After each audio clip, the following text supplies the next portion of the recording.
und herzlich willkommen zu einem neuen Video hier auf Holocron Card Hub. Falls ihr neu hier seid, ich bin Nils und auf diesem Kanal schauen wir uns hauptsächlich Star Wars Unlimited Karten an. Heute aber nicht, denn heute präsentiere ich euch das Video, was ich bei Fantasywelt Games vor Ort in Roseville, Minnesota aufgenommen habe. Dort habe ich mit den beiden Game Designern John Leo und Joe O'Neill gesprochen. Die beiden sind hauptverantwortlich für Set 5. Also lasst uns gar keine Zeit verlieren und sofort reinspringen. Wenn ihr weitere Fragen habt, haut die gerne in die Kommentare. Dann kann ich die auch nochmal weiterleiten und vielleicht kriegen wir noch einen kleinen zweiten Teil, zumindest remote her. Von daher viel Spaß mit diesem Interview und gebt mir gerne auch mal technisches Feedback, wie ihr das alles so findet, weil wir lernen hier alle gerade so ein bisschen am lebenden Objekt. Feedback ist sehr, sehr, sehr gerne gesehen. Viel Spaß mit dem Interview.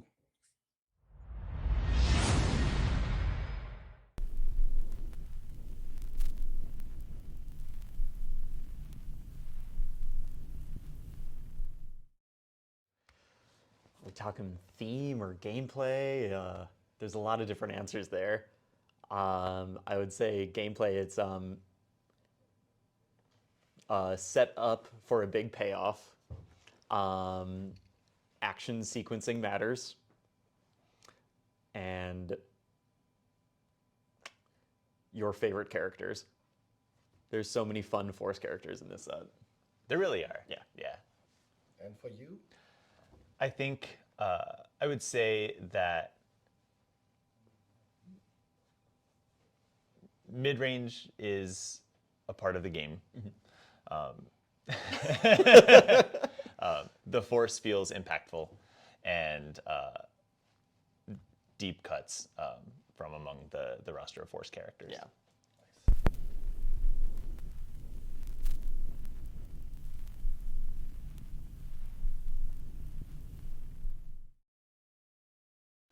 Yeah, between sets 4 and 5, or Jump to Lightspeed and Legends of the Force, there was a lot of internal discussion about power levels and how to match that and the strength of different cards on the curve.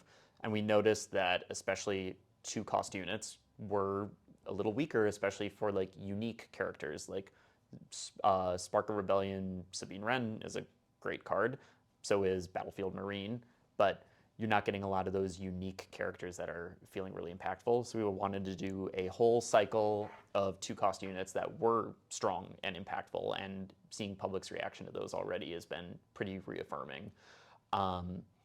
We also wanted to make sure that the Force itself felt strong enough to use, so it does have a lot of big payoffs for using it, because this is such a fast game where tempo matters and your action sequencing matters, that the idea of setup and payoff is a little risky, because what if you can't set up?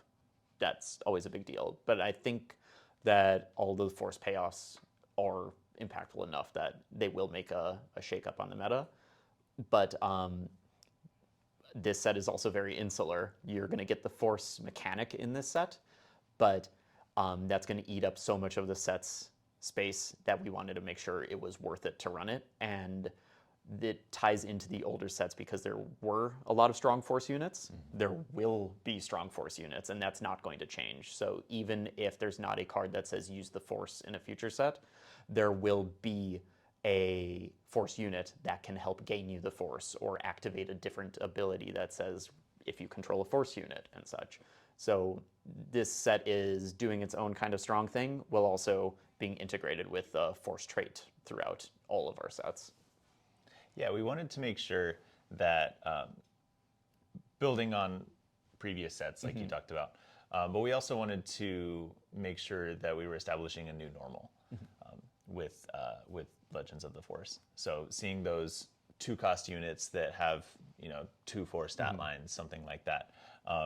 That's not a fluke that appeared in Legends of the Force and will go away. It's something that will continue to reappear and become a part of the game's design philosophy. Yep.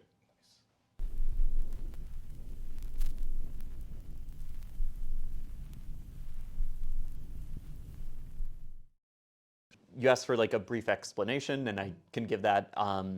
The Force token is a token you can only get 1 copy of. You gain it through various different methods, and then you spend it to use a strong ability. something that would normally not be printed on a card. Like the Night Sisters, I think, are a really good example. The when played, give a unit -3/-3 is really strong. But if you have to set up before you do that, then it does help to balance that card while still giving you a kind of big payoff. You can gain the token through various methods. The most common one is the new bases in the set. Common bases just say when you attack with a force unit, you gain your force token. The rare bases let you gain it through various different methods. But we also wanted to make sure that if you are having trouble attacking with a force unit, there are other ways to gain it. So events like Drain Essence or units like the Youngling Padawan will just gain it for you instantly, which was important because you can get bullied out of using the force, but if you build your deck about clawing back in, you can usually make it happen. Because then it felt very snowbally. If you start with the force immediately, it lets you maybe use that ability turn one, and then if you have the initiative, the opponent just can't react, and then all of a sudden you're winning and you keep those units in play and keep gaining and using, whereas your opponent didn't get it. If you require the setup in some way, then it feels a lot more earned, and watching players feel like they earned that payoff was really impactful. And there are ways to gain the force token turn one. The just revealed Avar Chris is a really big one, and she can do things with Jedi Consular to play a 5-cost unit on turn 2 pretty consistently, is really strong, and it gives her a unique space where she can do that, but a lot of other characters can't. So then it gives different flavor to the different leaders and different deck archetypes. Do I want to use the force for control and I don't care that much about turn 1, or do I want to hit the ground running with maybe Youngling Padawan and Obi-Wan Kenobi, start the game with a 3/4, or Avar Chris kind of decks? I think on the subject of beginning the game with the force, it is something that came up in conversation, and one of the reasons we wouldn't go with something like that is that it introduced a whole new variety of problems. It's really interesting because, of course, introducing a new mechanic like this, you want it to be easy for players to interact with. If you make it such that every player just begins with the force token, that introduces questions like, well, how do you regain it after you've used it? Is it still part of your base? Is it part of your leader's game design? And we found that if every player just incidentally started with the force, for example, it would make it harder to organically create ways to regain it. Yeah, no, it definitely matters a lot, but there are still impactful 25 health bases like Tarkin Town and Energy Conversion Lab that you might run against Colossus, and that 10 health difference, you could still win the game if you are fast and aggressive enough. These bases have such wide open deck building possibilities where you don't even have to run force units if you don't want to, that it let for really free deck building in a way that you could kind of sculpt the perfect way to gain and use the force. And if you are able to execute it, it is usually worth the health payoff or the health decrease. Yeah, I would agree with that. Part of balancing of the set came with ensuring that the force payoffs were worth it, as Joe said earlier. And so part of the balancing of that base HP number, or that HP value, is that you are opting into a extremely powerful subset of cards that you otherwise would have a difficult time playing. So of course it's going to be up to the players and the community to decide if that trade-off is worth it. But for example, you won't be able to play Data Vault and the most powerful removal in Premiere. And so that's a choice that players are going to make, and we hope that it's an interesting and compelling decision space. It's between Virgin's Temple and Mystic Monastery for sure. Which is the green one? Mystic Monastery. That's my favorite. Yeah. I love that one too, but I think I do maybe lean Virgin's Temple. I just love 2 cost 2 fours. They've played really well. They're really fun to use. And if you can keep a healthy one on turn 1 and you just get the force, you can use it immediately on turn 2, which is really impactful with no slowing down. Like Mystic Monastery requires an action, so you might lose initiative or lose that tempo a little bit. I really like Mystic Monastery because it encourages me in my personal deck building philosophy. I want to run about 5 to 6 cards that say use the force. And then I know that I'll be able to use at least 2 or 3 of them over the course of the game. But it also, you can use that last charge and just leave it on as long as you want to activate cards like Darth Tyrannus, which I think is really a potent card.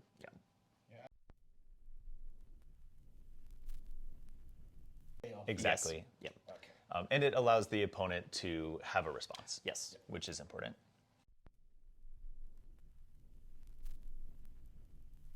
You said combo, and my brain immediately went to Qui-Gon. And the force gate on him, I think, is very significant because it's a strong ability, and if you were doing it every single turn, it would be quite hard. But it also kind of naturally deters that because if you're returning these units, it's really hard to attack with another force unit again. So there's kind of that natural pull in multiple directions.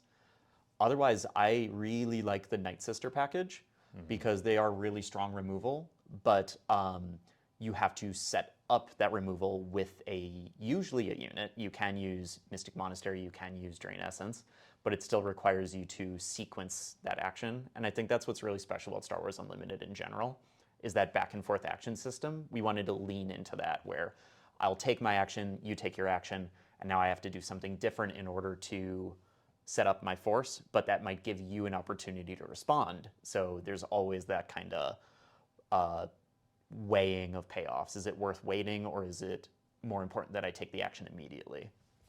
I think one card that's a really good example of using the force and it feeling evocative and impactful and thematic is our Mace Windu unit, who is jumping into action in Petronaki Arena, right? And his ability is just deal a ton of damage to a ground unit. You establish a significant threat with good stats. And so it's both rewarding from a gameplay perspective, but it also feels like, oh, Mace Windu has arrived. Yeah. And he's about to cause a problem for everybody else. He also stabilizes the board at a really nice cost point. Absolutely. Yeah. Absolutely. It feels just like the scene in the movie. Yeah.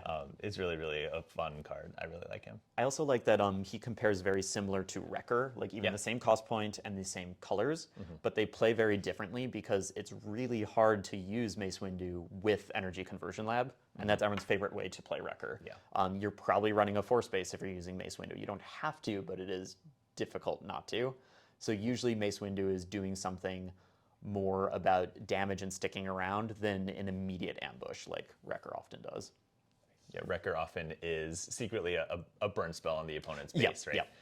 Whereas Mace is much more about that unit-to-unit combat, which was a core design principle for the set. Absolutely. Yes, that was something I cared a lot about because these decks are going to be someone's first game of Star Wars Unlimited, for sure, especially with a fan favorite character like Qui-Gon Jinn. We wanted to make sure that some of these payoffs were a lot more telegraphed. I think something like the J-type Nubian Starship, where it says, play it, draw, defeated, discard. It's like, oh, how do I get away from that discard? Just bring it back to your hand. But Qui-Gon also has those really intricate combos that is also great for more advanced players. We tested these decks a lot with brand new players and noticed a few cards that they were kind of gravitating towards and rewarded them for interacting with the Force. Jedi Sentinel was a big one, where you don't have to use it, you just have to have it. So you feel rewarded for having gained the Force, and then you have the unit, and it's just a decent Sentinel, and it's protecting you. And a lot of players were like, whoa, I did something, and I got rewarded for it. That feels great, even if it isn't a 3-card in a single action Qui-Gon combo that you can do. Anything to add? No. Okay. Joe is our resident Qui-Gon booster. Yeah. I love that card so much.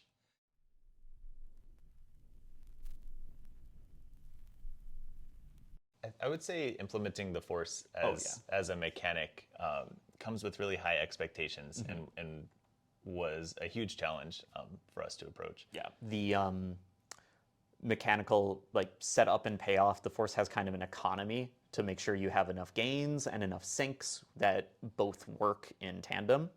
I think we made a good choice in making the Force kind of the main marquee mechanic, and hidden is just a little side mechanic, and there's nothing else new in the set. And that let us really hone in on making sure this felt right. There were times in development where the Force was too easy to gain. There were times in development where the Force was too difficult. There was times in development where it felt like there were too many or not enough payoffs. So we just kind of kept going in both directions until we had a pretty good balance, and I'm happy with where we landed. So, Absolutely. yeah. Outlandish, I would say nothing was too crazy. I mean, we experimented with different ways to gain the Force, multiple Force tokens, but with where we landed, it felt the most Star Wars Unlimited, where you care about that action sequencing so much. And other versions of it maybe felt a little bit more accounting, where I'm just like dealing with extra resources on top of my normal resources. But we took a lot of those design ideas and shifted them into other cards and are saving some slush for possibly the future, who knows, but we're all pretty confident on the version that it ended up on. Yeah, I would say so.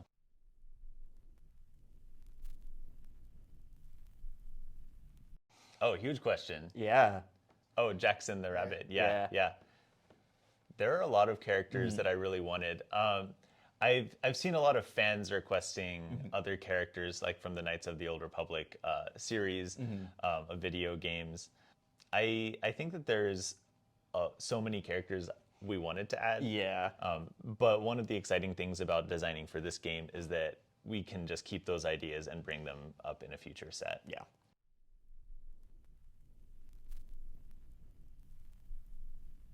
Absolutely.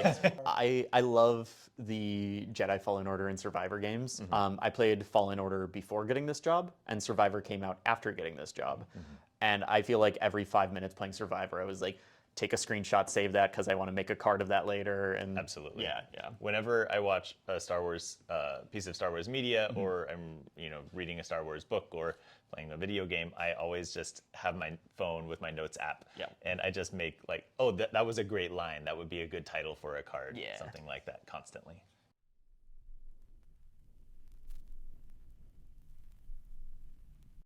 Absolutely, I do. Yes. There, of course, are the Force packages, and if you're going to be running a heavy Force deck, then you're going to be using a lot of set 5 and some cards from the prior sets. But it was important for me that this set is not just the Force set, where I'm like, I don't really like that mechanic. That's fine if you don't, but there are going to be cards for you in this set. I think a great example of that is the Anakin Skywalker Legendary. I've seen people already brewing like, oh, how do I get a villainy card in my discard if I'm running like maybe Han Solo from Spark of Rebellion. You discard the resource at the end of the turn, and then you can sneak a villainy card into your discard that way, and then use Anakin later. We want to make sure there are impactful cards that prior decks can use or future decks can use without opting into the mechanic. So yes, it's the big thing in the set, but the majority of the cards in the set do not say use the Force on them. One, I think, example that I expect to see in some meta decks is Darth Vader, Twilight of the Apprentice. Yes. Who doesn't really care whether he's being played in a Force deck or not. No. He loves being played with Energy Conversion Lab and being converted into a really powerful removal card plus, great stats on the board. Yes. So, I expect, for example, like the Kira Green lists that have been running around now, maybe that's an excitement for them to move either off of Data Vault back to Energy Conversion Lab. Maybe that's an interesting choice for them. And our hope was that we could seed, sort of classic Star Wars Unlimited meta decks with new tools, as well as introducing the whole new Force archetype.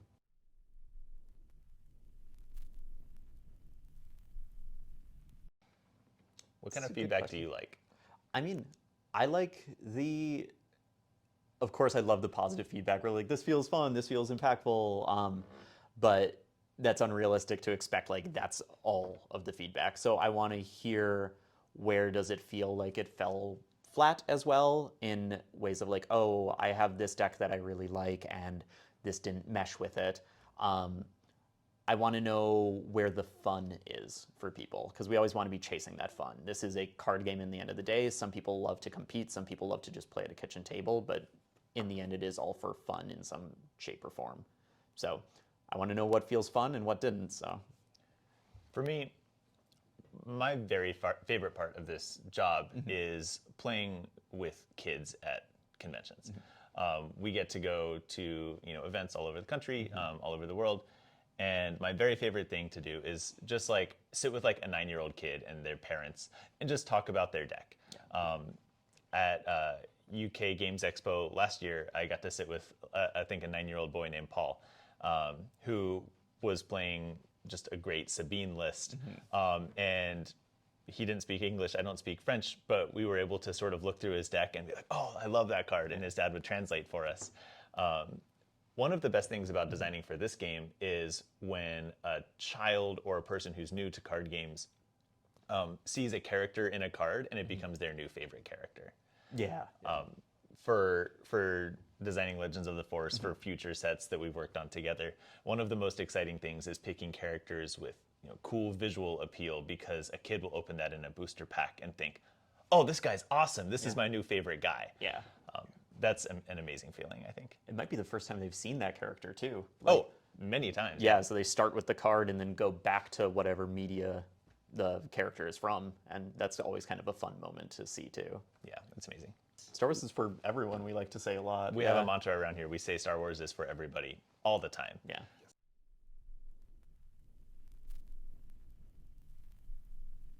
Very much. Thank you, Thank Niels. you, Niels. That was This so was- fun. Amazing interview partners. Hope you have another set down the line.